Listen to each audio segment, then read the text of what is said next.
हमारे पास 100 रुपए थे घर पे मुश्किल से। मैं बाहर जाती, सामान लेके आती, ओनली दूध और ब्रेड लाके हम खा के अपना समय गुजार लेते थे। पर भगवान को यह भी मंजूर नहीं था। एक दिन मेरे हस्बैंड का एक्सीडेंट हो गया। वो अब काम पर भी नहीं जा सकते थे। मैं क्या करूं कि मैं अपने घर वालों की मदद कर सकूं? जो सर पे ये बोझ है कर्जे का, इसको मैं कैसे कम करा सकूं? तो मैंने सबसे छुप कर रात के 2:30 बजे उठकर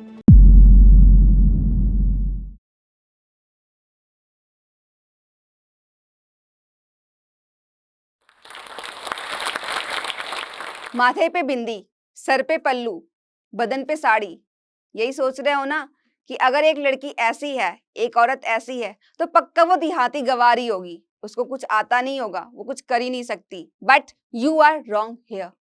Every woman who is wearing a sari, who is putting bindi, who is applying sindoor on his head, she is not an illiterate girl, not an illiterate woman.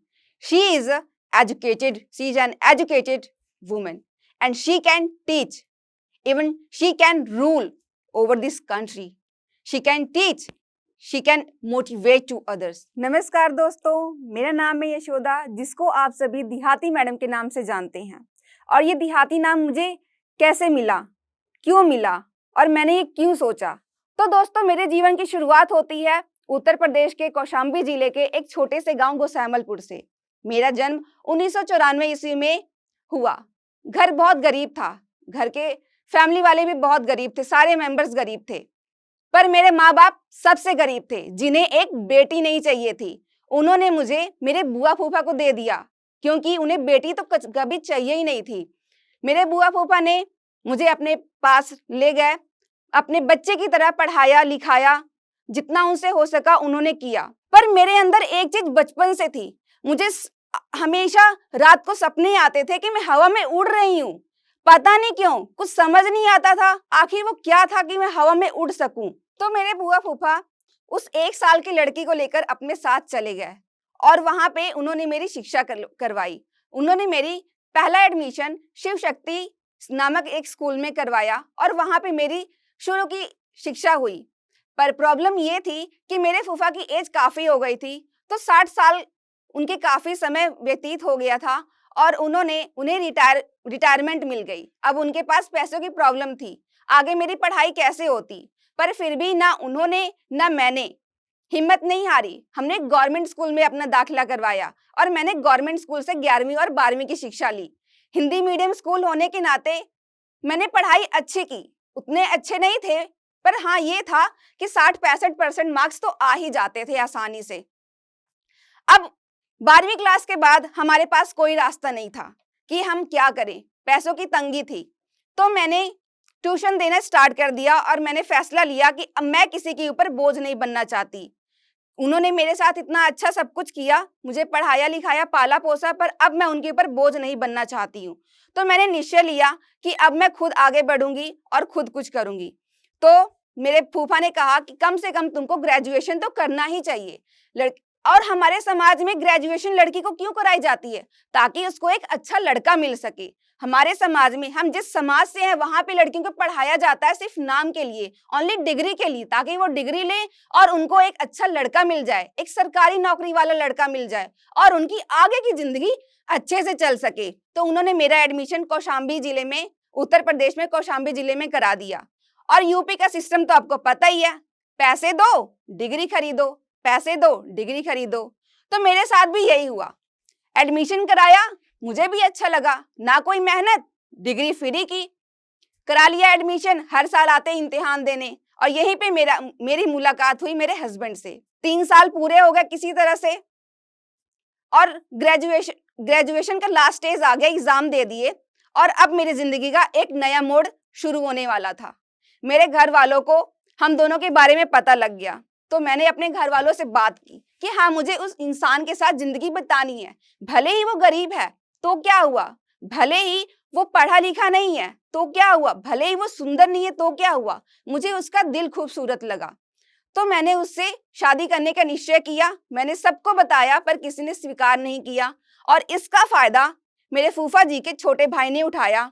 उन्होंने प्रॉपर्टी के लालच में मुझे वहां से धक्के मारकर निकाल दिया कि तू ये लड़की गलत है, तू यहाँ पे रह ही नहीं सकती, तू लड़की के नाम पे कलंक है, लड़की बस यही कर सकती है, बस लोगों को बदनाम कर सकती है, लड़कियां कभी कुछ कर ही नहीं सकती हैं।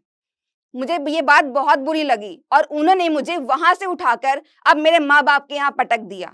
अब मेरे पास कोई रास्ता नहीं था। जिन्होंने पैदा किया उन्होंने तो पहले ही छोड़ दिया और जिन्होंने पाला पोसा उन्होंने अब छोड़ दिया। क्या रास्ता था? एक लड़की कभी बदनाम होकर जिंदगी जीना नहीं चाहती। वो हमेशा सम्मान के साथ सीना तान के और सिर सामने रख कर आंखों से आंख मिलाकर सबसे बात करना चाहती है। पर मेरे माँ बाप, ना मेरे भाई बहन, कोई मेरे से नहीं बात करना चाहता था।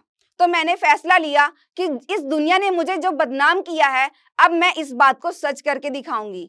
मेरी माँ ने मुझे पता है क्या कहा था कि तू उस लड़के के साथ जाएगी, उसके साथ जीवन गुजारना चाहती है, तू आगे 10 लड़कों के साथ जाएगी। मेरी माँ ने माँ होते हुए ऐसा शब्द एक लड़की को कहा। बचपन से ही एक लड़की को ऐसा धुतकारा गया कि वो लड़की एकदम हार गई। उसकी आगे कोई ऑप्शन ही नहीं था कि वो क्या करे। तब मैंने ये डिसीजन लिया कि हाँ, अब मैं अपनी जिंदगी के फैसले मैं खुद से करूंगी, मैं किसी के फैसले पर अब नहीं चलूंगी। तब मैंने अपनी जिंदगी का सबसे पहला फैसला लिया और मैंने अपने हस्बैंड के साथ जिंदगी बिताने का निश्चय किया और हम दोनों रहने लग गए। पर हमें किसने स्वीकार नहीं किया, ना मेरे हस्बैंड के माँ बाप ने और ना ही मेरे माँ बाप ने। वो तो मुझे पहले से ही मरा हुआ समझते थे। हम दोनों अलग रहने लगे, जिंदगी बिताने लगे। 2 साल जिंदगी किसी तरह से बीती। मेरे हस्बैंड ज्यादा पढ़े लिखे नहीं हैं, वो ओनली 8वीं पास हैं, तो वो बस दिहाड़ी करते थे और 300 रुपया लाते और किसी तरह से हमारा खर्चा चलता। बहुत बुरा समय देखा। मेरे हस्बैंड को बड़ी बड़ी माताजी निकल गई। वो अब काम पर भी नहीं जा सकते थे। हमारे पास 100 रुपए थे घर पे मुश्किल से। मैं बाहर जाती, सामान लेके आती, ओनली दूध और ब्रेड लाके हम खा के अपना समय गुजार लेते थे। सब कुछ सही था, पर भगवान को यह भी मंजूर नहीं था। एक दिन मेरे हस्बैंड का एक्सीडेंट हो गया। वो समय था 2019 28 दिसंबर का और उस एक्सीडेंट में उनका पैर पूरा फ्रैक्चर हो गया। उनका पैर ट्रैक्टर के नीचे आने के कारण पूरा फ्रैक्चर हो गया और बहुत बुरे हालात हो गए। मैं बता ही नहीं सकती मैं क्या करूं, कुछ समझ नहीं आ रहा था। समय कटा, कुछ ने हेल्प की, कुछ ने हेल्प नहीं की, पर ये पता चला उस समय में कि पैसे की वैल्यू क्या है। पैसा है तो आपके दोस्त हैं, पैसा है तो दुनिया है, पैसा नहीं है तो कुछ भी नहीं है। आपके दोस्त जो दिन भर आपके पीछे आगे पीछे घूमते हैं ना, वो भी नहीं होते जब आपके पास पैसा नहीं होता। सेम चीज हुई मेरे हस्बैंड के साथ। कोई भी नहीं पूछता था। इवन कि जब सामने से गुजरते थे गली से तो मुंह तिरछा कर लेते थे, कहीं ये भाई 10 रुपया ना हमसे मांग ले। हमने कहा चलो भाई, हम इतने गए गुजरे नहीं है कि हम आपसे पैसे मांगे। भगवान ने हमारे ऊपर ये हालात डाले हैं तो काटना भी हमें है। पर मेरा वो सपना जो था ना उड़ने वाला, उसने मेरा कभी पीछा नहीं छोड़ा। मैंने उनको हिम्मत बंधाई कि तुम चिंता मत करो, अगर हम गलत नहीं है तो भगवान हमारे साथ गलत नहीं होने देगा। उसके बाद हमारे पास एक मौका आया एक मोबाइल खरीदने का, फर्स्ट टाइम टच मोबाइल खरीदने का। जिंदगी का लगता है जैसे सपना ही पूरा हुआ। नवंबर 2021 में दिवाली के दिन हमने पहला अपना मोबाइल खरीदा, जिससे मैं वीडियोस बनाती हूँ और सब कुछ उसी से ही करती हूँ। मेरे हस्बैंड को तो कुछ पता ही नहीं है इसको क्या किया जाता है, कैसे नहीं किया जाता। मोबाइल आते ही मेरे हाथ में मेरी जिंदगी में बदलाव आने शुरू हो गए। मुझे मोटिवेशन मिलना आरंभ हो गया। मैंने बहुत सारी वीडियोस देखी, मोटिवेशनल वीडियो। बचपन से ही मुझे कुछ करने गुजरने की जो इच्छा थी, उसने मुझे उन वीडियोस को देखने के लिए प्रोत्साहित किया। मैंने वो वीडियोस देखी और देखकर मुझे एक दिन संदीप महेश्वरी सर की वीडियो से एक दिन रास्ता मिला कि एक औरत घर बैठे कैसे पैसे कमा सकती है। YouTube, digital marketing, freelancing. But मुझे तो कंप्यूटर आता ही नहीं था और मुझे टेक्नोलॉजी की नॉलेज भी नहीं थी। बट मैंने ये भी फैसला लिया कि मुझे यहाँ से पीछे भी नहीं हटना है। मैंने विश्वास किया अपनी मेहनत पर, अपनी हिम्मत पर और मैं सीखती चली गई। यूट्यूब क्या होता है, चैनल कैसे बनाते हैं, टाइटल, टैग, डिस्क्रिप्शन, एडिट, सब कुछ मैंने सीखा। अब आता है समय नवंबर के महीने का, नेक्स्ट ईयर। अब मेरे अंदर एक फिर से वो जो कीड़ा था ना कुछ करने का, वो दिमाग मेरा खाए जा रहा था कि तुझे कुछ करना है, कर कर कर। पर क्या कुछ समझ नहीं आ रहा था। मैंने फिर से अपनी जर्नी स्टार्ट की और मैंने फिर से खोजना स्टार्ट किया कि मैं क्या करूं कि मैं अपने घर वालों की मदद कर सकूं, जो सर पे ये बोझ है कर्जे का, इसको मैं कैसे कम करा सकूं, कैसे अपने हस्बैंड की फाइनेंशियली हेल्प कर सकूं और कैसे लोगों को मोटिवेट कर सकूं, अपने गांव की औरतों को, अपने गांव की बेटियों को, अपने गांव के लोगों को जिनको एजुकेशन की कोई वैल्यू ही नहीं है। और फिर मुझे इंग्लिश चैनल खोलने का एक तरीका मिला और एक पढ़ाने का तरीका मिला और सीखने का तरीका मिला, क्योंकि आपको सिखाने से पहले आपको आना चाहिए, तभी दुनिया आपको देखेगी, अदरवाइज आपको कोई नहीं देखेगा। तो मैंने काम करना शुरू किया अपनी स्किल पर। मैंने इंग्लिश सीखना स्टार्ट किया। पर कैसे? लोग कहते हैं कि इंग्लिश सीखने के लिए ग्रामर आनी चाहिए, कि रीडिंग आनी चाहिए, कि राइटिंग आनी चाहिए। बट मैं कहूंगी मैंने जो सीखा वो बस अपने से सीखा और मैंने स्टार्टिंग में ओनली लिसनिंग और स्पीकिंग पे फोकस किया, क्योंकि ग्रामर तो हमें बचपन में पढ़ाई गई थी। हर बच्चे को जो कहता है मैं इंग्लिश नहीं बोल सकता और वो पढ़ा है, उसको उसने सब कुछ सीखा है बट उसने कभी फोकस नहीं किया। अगर वो अपनी बचपन की पढ़ाई पे फोकस कर लेना तो उसे कभी असफलता नहीं हासिल होगी। तो बस यही था कि ग्रामर तो मुझे आती थी, बस उसका प्रैक्टिस करनी थी स्पीकिंग करने की। तो मैंने वो करना स्टार्ट किया और करते करते करते करते जब 1 महीना हो गया तब लगा कि हाँ, अब मेरे अंदर इतना कॉन्फिडेंस है कि मैं कुछ कर सकती हूँ। तो मैंने सबसे छुप कर रात के 2:30 बजे उठकर जो गली की लाइट होती थी वहां से उसका बल्ब लाती और कार्डबोर्ड का एक मैंने लाइट का अरेंजमेंट किया था, उसमें वो होल्डर में बल्ब लगा के उसके सामने बैठ के अपनी वीडियोस बनाती थी, बेड पे ही बैठ के। ठंडी का मौसम था। मेरे हस्बैंड कहते पागल हो गई है क्या, क्या कर रही है, चल चुपचाप सो जा, पता नहीं दिमाग खाती रहती है। पर मैं उनकी नहीं सुनती, मैं अपनी वीडियोस बनाती रहती, क्योंकि करना तो मुझे था, उन्हें क्या है। और ऐसा करते करते मैंने हिम्मत जुटाई और 26 दिसंबर 2022 को अपने चैनल पर अपनी पहली वीडियो डाली।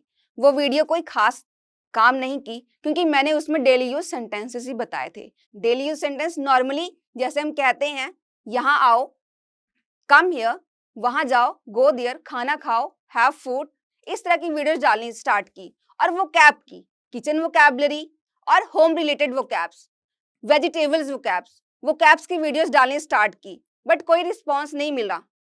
आफ्टर 4 और 5 वीडियोस देन आई डिसाइडेड कि अब मुझे कुछ अलग करना है, क्योंकि इस सब से कुछ होने वाला नहीं था। तब मैंने अपनी स्पीकिंग पे फोकस करना स्टार्ट कर दिया और मैंने स्पीकिंग की वीडियोस डालनी स्टार्ट कर दी। मैंने अलीना रईस मैम को देखा, मैंने कंचन मैम को देखा, कई सारी वीडियोस देखी, उनसे सीखा और मैं उन्हीं को ही प्रैक्टिस करती, क्योंकि मेरे लिए सिखाने से ज़्यादा सीखना ज़्यादा इम्पोर्टेंट था। क्योंकि मेरे पास कोई पार्टनर ना होने की वजह से मुझे ये करना था, क्योंकि मेरे हस्बैंड तो पढ़े है ही नहीं है, ना फैमिली में ना ही गांव में कोई ऐसा था जो मेरी हेल्प कर सके।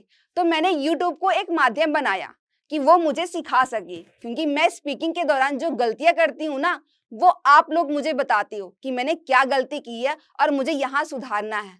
तो इससे मुझे काफी मदद मिली। और गलतियां तो हर कोई करता है और हर इंसान अपनी गलतियों से ही सीखता है।